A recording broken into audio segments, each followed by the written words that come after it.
Assalamualaikum warahmatullahi taala wabarakatuh dan salam sejahtera.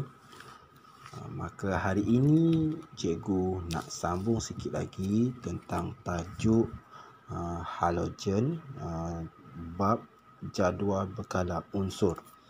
Okey, mengenai subtopik halogen. Okey, halogen, untuk pengetahuan awak, halogen. Okey, halogen. So kita sentuh tentang sifat kimia. Okey, sifat kimia yang ketiga. Okey, yang ketiga. Okey, sifat kimia yang ketiga. Okey. So, dalam makmal tindak balas kimia tentang sifat kimia halogen, okey, dalam makmal dia melibatkan 3 benda, iaitu klorin, bromin, iodin. Memang popular lah. Okey. So melibatkan klorin, bromin, iodin. Okey, kita lakukan eksperimen dalam makmal. Okey. Okey. So kita pergi tindak balas yang pertama. Okey. Bukan tindak balas pertama, sifat kimia yang ketiga. Okey, iaitu halogen bertindak balas dengan larutan natrium hidroksida untuk menghasilkan natrium halida dan natrium halat dan air. Okey. So cikgu sini tengah buat secara umum halogen bertindak balas dengan NaOH. Okey. Natrium hidroksida akan menghasilkan garam, natrium halida, plus natrium halat plus air. Okey. So, ini. Ingat, soalan ini mungkin boleh ditanya dalam keteras 1. Okey. So, kita pergi contoh yang pertama. Okey, iaitu kita pergi kepada klorin, Cl2. Amalkanlah, ingat, 2 di bawah. Okey, 2 di bawah merujuk kepada klorin wujud dalam keadaan dui atom. Okey, so cikgu buat persamaan dulu. Okey, Cl2 campurkan dengan NaOH. Okey, Cl2 campur NaOH akan menghasilkan NaCl plus NaOCl plus H2O. Okey, klorin plus tindak balas dengan NaOH menghasilkan natrium klorida, natrium hipoklorit. Okey, ni nama dia adalah, ambil pen lain. So, ini nama dia natrium. Okey, natrium hipoklorit. Klorit, atau nama lain dia adalah natrium klorat. Natrium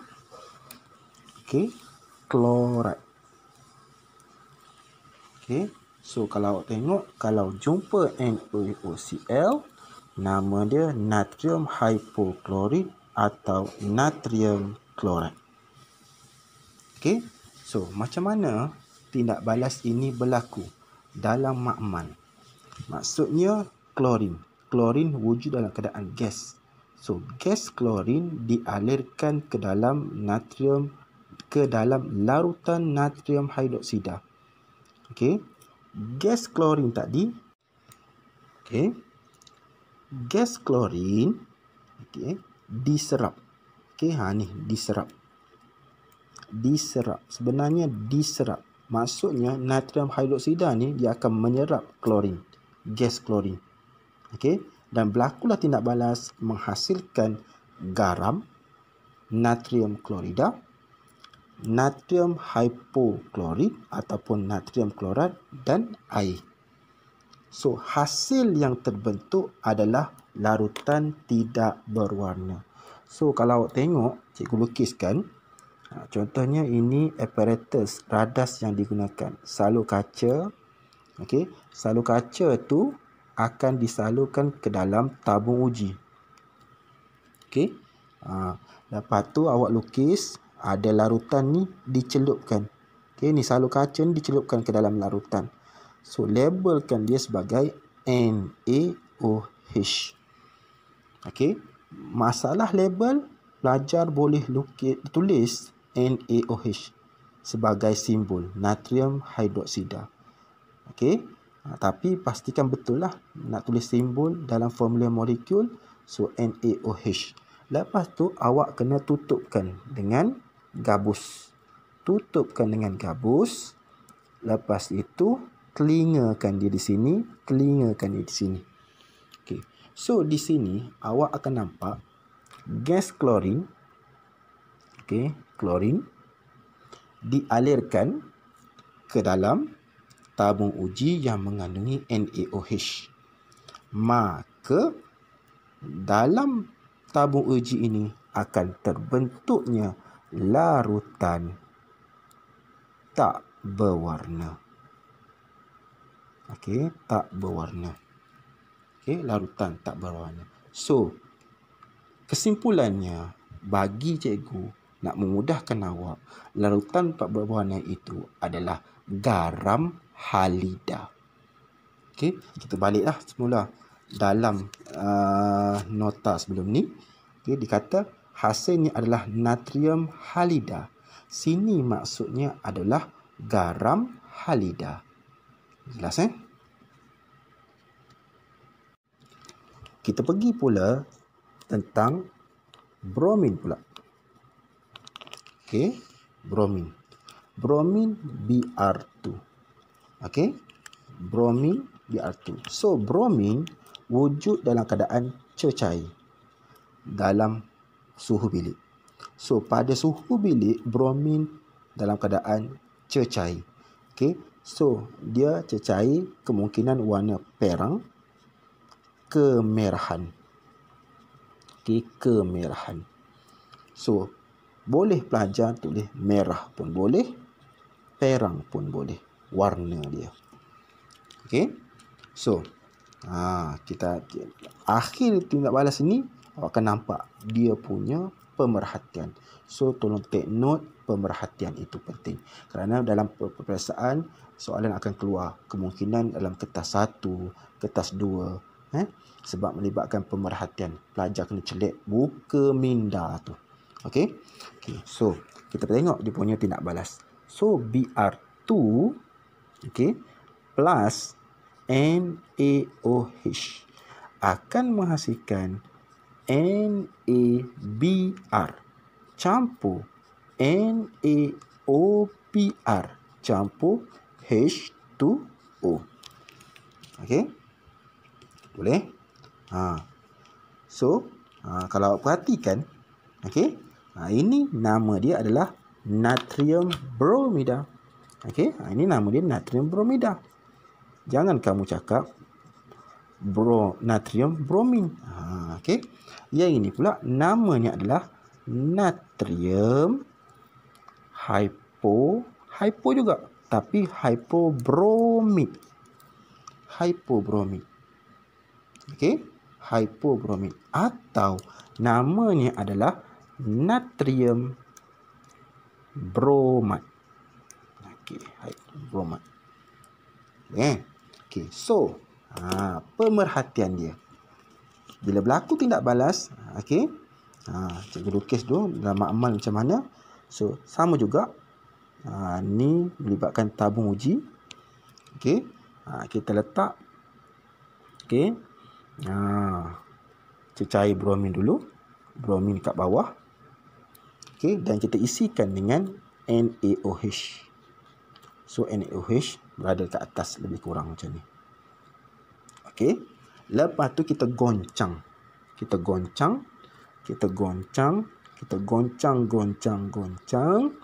Okey. Secara perlahan-lahan ataupun sederhana cepat. Okey. So, kita tengok pemerhatian dia. Okey, pemerhatian dia macam mana? Okey, bila sebut pemerhatian, awak tengok balik asal kita. Kalau bromin itu adalah cecair perang ataupun merah ataupun perang kemerahan. So, salah satunya tak ada masalah. So, pemerhatian dia apa dia? Bila sebut perubahan warna, so daripada apa? Merah ataupun perang, okey, bertukar kepada tak berwarna. Okey, tolong jelas. So, automatically awak akan nampak tak berwarna ni apa? Sekali lagi cikgu nak tegaskan, ini adalah garam halida. Boleh? So, jelas. Harap-harap kamu faham. Okey. Dan yang terakhir, kita pergi kepada iodin. Okey, iodin. So, iodin I2. So, bila kita tengok secara mudahnya, so kita boleh buat persamaan dia. So, bila sebut iodin terlebih dahulu, kita tahu iodin ini adalah pepejal. Pepejal apa? Hitam. Okey, pepejal hitam. So, pelajar kena ingat benda ni. Warna-warni diaidil fitri. Okey. So, warna-warni diaidil fitri. So, maksudnya awak kena ingat warna-warnanya. Okey. So, kita tengok. Okey. Iodin bertindak balas dengan NaOH akan menghasilkan NaI campur NaOI campur H2O. Okey. So, namanya akan jadi, ini adalah natrium iodida. Ya, ini natrium hypo juga, tapi hypo apa? Iodid. Ataupun natrium, okey, iodat. Okey, natrium iodat. Okey, jelas? So, harap-harap kamu semua tak ada masalah. Okey, boleh? So, eksperimen ni sama. Maksudnya, kita guna tabung uji. Kita ambil tabung uji. Siapa yang dimasukkan? Mestilah kita masukkan pepejal lah. Iodin kita masukkan. Iodin kita masukkan ke dalam NaOH. Okey. Jangan kamu NaOH dimasukkan ke dalam tabung uji yang mengandungi iodin, pepejal iodin kat dalam. So, jarang kita buat semua. Maksudnya kita masukkan pepejal hitam iodin. Lepas tu kita goncang dia. Seperti biasa kita goncang. Bila kita goncang, maka perubahan warnanya adalah, so, bila sebut pemerhatian. Okey, pemerhatian, observation. So, awak ingat, tadi adalah warna hitam bertukar menjadi tak berwarna. So, kesimpulan tak berwarna itu apa? So, dia adalah garam halida. Garam halida itu apa? Natrium iodida. So, kalau awak tengok semula, okey, nota yang cikgu buat ini, so, persamaan ini semuanya adalah tidak seimbang. Maka awak kena ingat, mudah ya. Okey, letak 2 di depan, baru seimbang semua. Sama juga persamaan tadi. Okey, bromin letak 2 di depan. Okey. So, klorin pun sama. Okey. So, akhir kata, kesimpulannya sekarang, cikgu nak memudahkan diri awak semua. Okey, kesimpulannya, cikgu nak suruh awak ingat cara nak ingat. Okey, tipsnya. Bila sebut ujian kimia, okey, sifat kimia yang ketiga. bagi halogen. Awak ingat mudah sahaja, iaitu awak buat X2. Ini halogen lah. Bertindak balas dengan NaOH akan menghasilkan NaX plus NaOX plus H2O. X itu apa? Ini menggambarkan halogen. Okey, so nak seimbang, letak 2 je di depan. So harap-harap kamu boleh. Kamu semua boleh. Okey. Okey, sekali lagi mudahkan kesimpulannya. Klorin, bromin, iodin. Okey, kalau sebut pemerhatian dia, okey, semuanya tetap akan menghasilkan tak berwarna. Klorin kuning, bromin perang ataupun merah. So, paling mudah perang. Ini hitam. So, boleh.